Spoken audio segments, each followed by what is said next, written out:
You've now got a lot of tools in your toolbox for finding elements, and those will work great a lot of the time. But there is one final tool that's the most powerful of them all: the ability to find elements based on any CSS selector. Do you remember CSS selectors? The basic ones were finding by tag name or ID or class, but there are many more advanced selectors: descendant selectors, attribute selectors, combined class plus element selectors. This would be a good time for you to review CSS selectors if you've forgotten all of those. For example, what if I wanted to specifically style only the elements with class name animal that are inside a paragraph? Let's stick a style tag and do that. So I would first write P and then a space to say that I'm looking inside P's, and then .animal to say that I'm looking for any elements with class name animal. And I'll just color them red. Beautiful.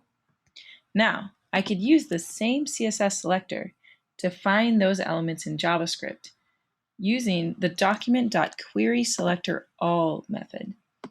So I'll change this line here, querySelectorAll, and I need to pass the CSS selector as the argument, as a string in quotes. And there, the paragraph is about cats again. You could pass any valid CSS selector to that function, and it will return back a collection of elements that you can then loop through.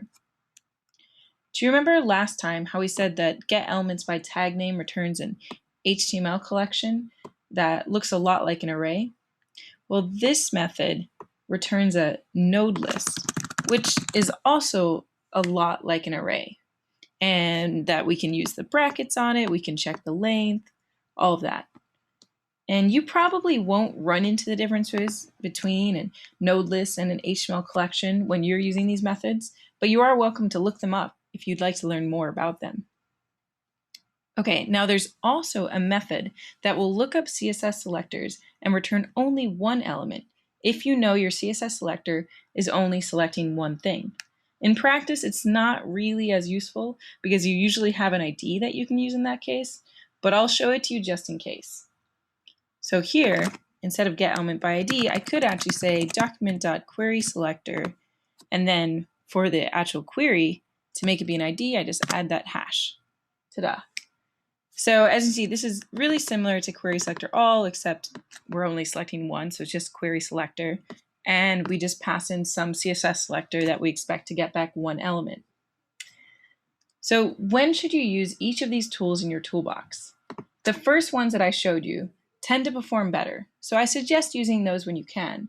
But if you're in a situation where you need to use a complex CSS selector and you can't use those, then querySelectorAll is your friend. Try it out in the next challenge, then get ready to see way more ways that you can manipulate this web page.